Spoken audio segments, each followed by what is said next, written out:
Nous sommes devant une salle de concert. À l'intérieur, une star de la musique se produit, plongeant ses fans dans une hystérie totale. C'est un moment magique. Pourtant, dans moins d'une heure, nous entendrons des cris d'horreur, les portes s'ouvriront violemment, laissant ainsi s'échapper des personnes en détresse, et la police découvrira une véritable scène d'horreur.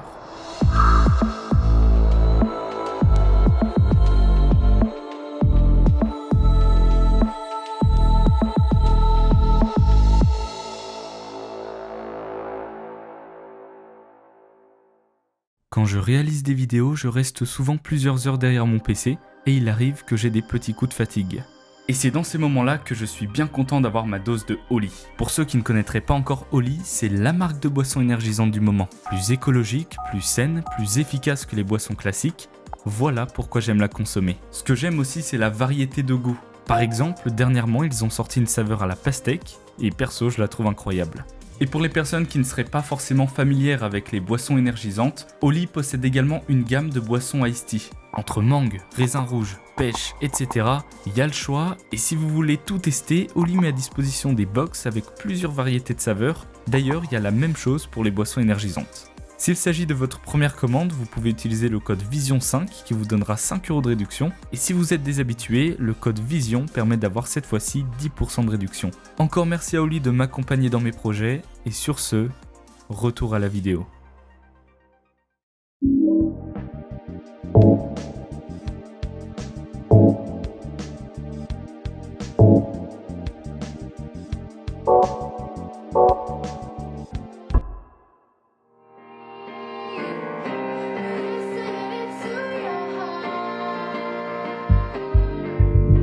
Le 17 juillet 2009, une adolescente surnommée Zelda XLove64 poste une vidéo sur YouTube. Une reprise de la chanson Don't Wanna Be Torn de Hannah Montana. Celle-ci n'attire que quelques personnes, mais après tout, son objectif n'est pas de devenir une superstar de la musique, mais simplement partager son art à qui veut l'entendre. Au-delà de cette chaîne YouTube, cette adolescente s'appelle Christina Grimmie. Née de 2 parents, Tina et Albert, elle vit une vie parfaitement banale dans le New Jersey. Elle a également un frère, Marcus, et va à l'école comme n'importe quel enfant de son âge. Malgré un train de vie classique, elle a une particularité. Elle possède un véritable don pour le chant. Dès ses 6 ans, ses parents le découvrent et l'encouragent dans cette voie. Si elle décide d'ouvrir une chaîne YouTube, c'est principalement grâce à l'insistance de l'une de ses amies. Le lendemain de sa première vidéo, elle en poste une seconde.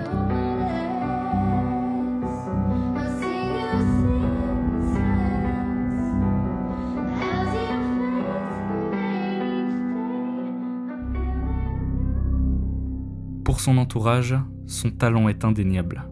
En revanche, ces 2 vidéos restent pour le moment inexistantes aux yeux du monde. Enfin, pas pour Suffer Curti 2008 qui fait partie de ses premiers fans. Mais un mois plus tard, lorsqu'elle poste sa 3e vidéo, un miracle se produit. Si à présent seulement quelques dizaines de personnes ont la connaissance de sa chaîne, avec cette 3e reprise, c'est un torrent d'utilisateurs qui débarque. Il est difficile de comprendre exactement à quelle fréquence sa popularité grandit à ce moment-là, mais pour se donner une idée, 3 mois après sa publication, la vidéo possède un total de 900 000 vues. Au bout d'1 an, elle en comptabilise 5 700 000. Bien qu'aujourd'hui ces chiffres paraissent accessibles, notamment avec l'arrivée des formats courts, à cette époque, c'est une performance rarement vue sur Internet. En l'espace de quelques mois, Christina, qui n'était qu'une adolescente vivant une vie parfaitement classique, se transforme en une étoile montante de la musique. Alors qu'elle est censée entrer au lycée, elle est finalement scolarisée à domicile en 2010 pour se concentrer sur sa carrière. Dans le même temps, la famille est secouée par une nouvelle tragique. Sa mère est diagnostiquée d'un cancer du sein. Christina reste néanmoins forte et déterminée à atteindre ses objectifs. Tout ce qu'elle poste par la suite fonctionne, à un tel point qu'en 2011, elle est repérée par les parents de Selena Gomez, chanteuse déjà très connue à cette époque. En l'espace de seulement 2 ans, elle passe d'une adolescente lambda à côtoyer les plus grandes stars du moment. Les années qui suivent confirment sans aucun doute qu'elle est faite pour ça. Elle participe aux représentations de Selena Gomez, retrouve ses chansons régulièrement dans le classement Billboard, participe à The Voice en 2014, en bref, sa popularité ne fait qu'augmenter. Cependant, en parallèle de ce qui semble être un rêve, un individu va venir perturber le cours de l'histoire.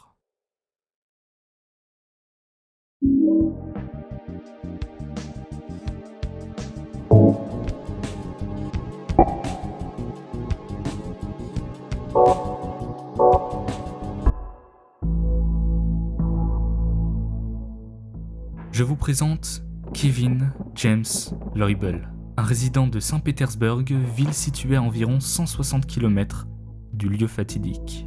Il vit dans une petite maison, accompagné de son frère, de son père et de sa belle-mère. La raison pour laquelle son père n'est plus avec sa mère biologique, c'est qu'en 2010, elle est décédée à leur domicile. Ce qui a causé sa mort, c'est une overdose d'aspirine.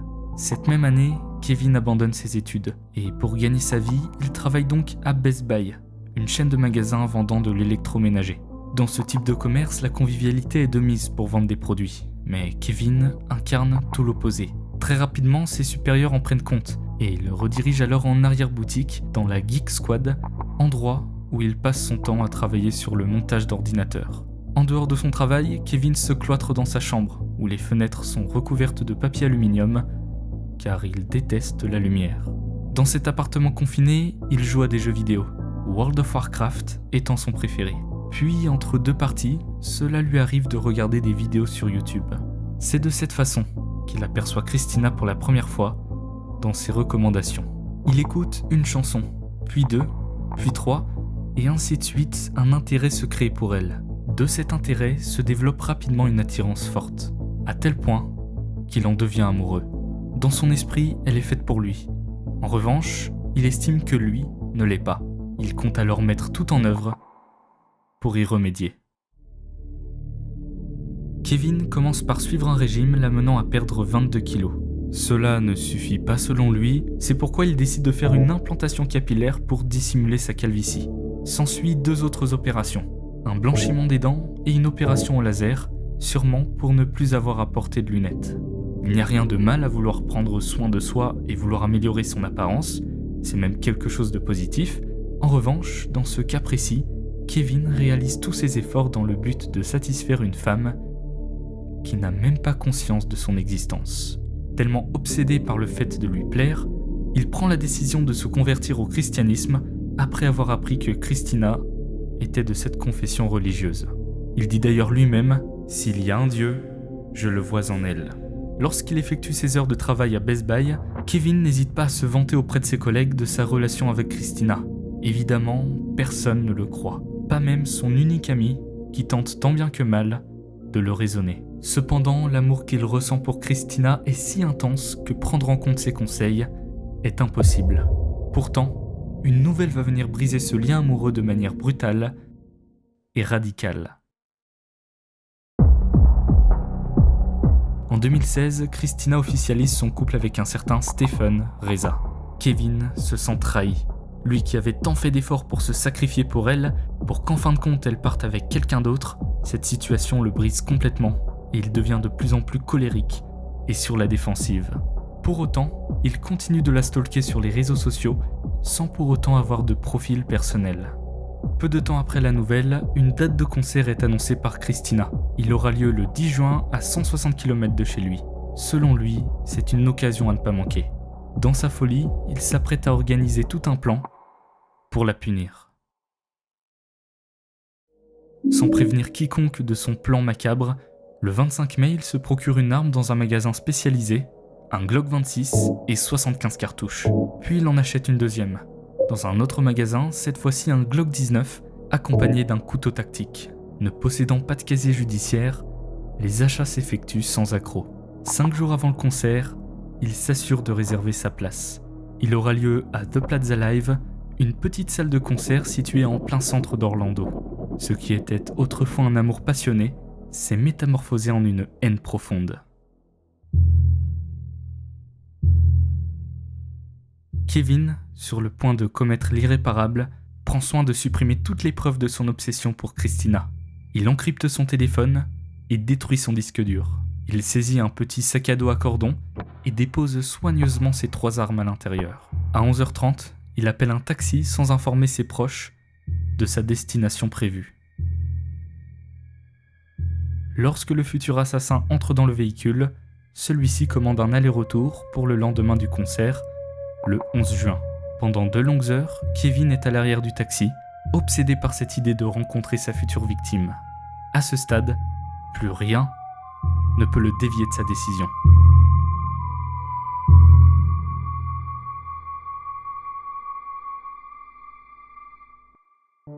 À 13h30, Kevin sort du taxi et se retrouve face à l'entrée d'un hôtel, le Courtyard by Marriott, situé à un peu moins de 4 km de la salle de concert. Kevin entre à l'intérieur, s'avance près du réceptionniste et passe commande pour une nuit. Une nuit qui va lui permettre de se reposer avant de commettre le meurtre. Les activités de Kevin durant la journée du 10 juin restent un mystère. En parallèle, Christina et son équipe font les préparatifs du concert. À midi, accompagné de Mark, ils se dirigent vers le centre commercial à proximité pour y savourer une délicieuse pizza. L'après-midi, ils s'occupent d'organiser le stand des dédicaces dans la partie inférieure de la salle. Des tables, des chaises et des produits dérivés sont disposés.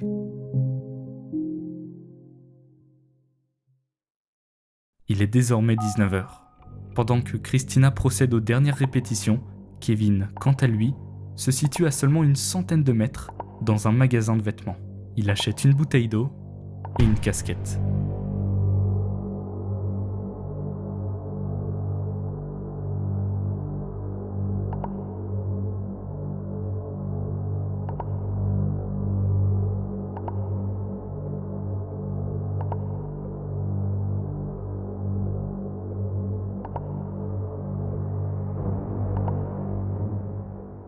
Arrivé devant le lieu de rendez-vous, Kevin ne fait pas machine arrière et se dirige vers l'entrée. Problème, il se rend compte qu'il y a des agents de sécurité qui procèdent au contrôle des entrants. Mais il n'a rien à perdre, alors il s'avance, tend son sac dans lequel se trouvent des armes qu'il a tenté de dissimuler du mieux possible. Et ça passe. Le Plaza Live se contente d'une vague fouille des sacs, mais ne procède pas au contrôle des métaux.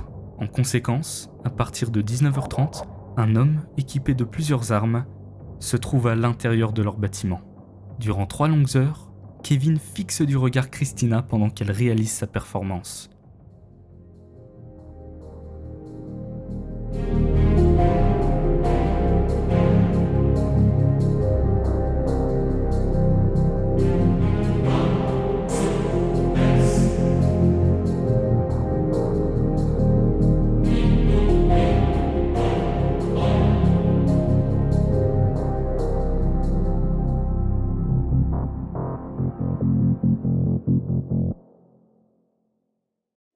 Comme à son habitude, Christina procède à une rencontre avec ses fans en fin de concert. Elle s'assoit alors à la table prévue à cet effet. Marcus, son frère, est assis à proximité. Et depuis quelques minutes, une longue file d'attente de fans se crée pour échanger quelques mots avec leur chanteuse préférée. Dans celle-ci se trouve évidemment Kevin. Le temps passe, rapprochant peu à peu le futur assassin de Christina. À 22h23, Kevin se retrouve enfin face à la personne pour qui il avait réalisé tant d'efforts. Les diverses opérations, son régime et même son changement de croyance. Mais elle l'a trahi. Pendant cette courte pensée, Kevin reste immobile. Alors pour tenter de dissiper cette atmosphère de malaise, Christina ouvre ses bras pour lui faire un câlin. Mais il reste impassible. Il plonge sa main à l'intérieur de son sac, saisit l'une des 2 armes, il tire. Devant les spectateurs, la chanteuse s'effondre contre le sol. En une fraction de seconde, son frère surgit sur le tireur, mais celui-ci retourne l'arme contre sa tempe et appuie sur la gâchette. Immédiatement, les premiers secours sont opérés sur Christina. Kevin est quant à lui décédé sur place. Malgré un mince espoir pour la chanteuse, elle décédera malheureusement quelques minutes plus tard, sur le chemin de l'hôpital. C'est évidemment un véritable choc pour les spectateurs de la scène, mais aussi pour les proches de Christina et de Kevin lorsqu'ils apprendront la nouvelle. Rapidement, la police s'empare de l'affaire et s'apprête à remonter le fil et à comprendre qui il était réellement. Pendant l'enquête, de nombreux interrogatoires sont menés. Dans un premier temps, les témoins sont interrogés. Nous avons Michael Ward qui a assisté au tir et qui possède même un enregistrement de la scène, dans lequel on entendrait une série de coups de feu suivis rapidement d'un dernier. J.C. Raper, le chef de la sécurité, avait sur le coup mis les armes en sécurité et éjecté les chargeurs. Selon lui, l'arme qui avait servi au meurtre présentait un dysfonctionnement qui aurait pu l'empêcher de faire feu.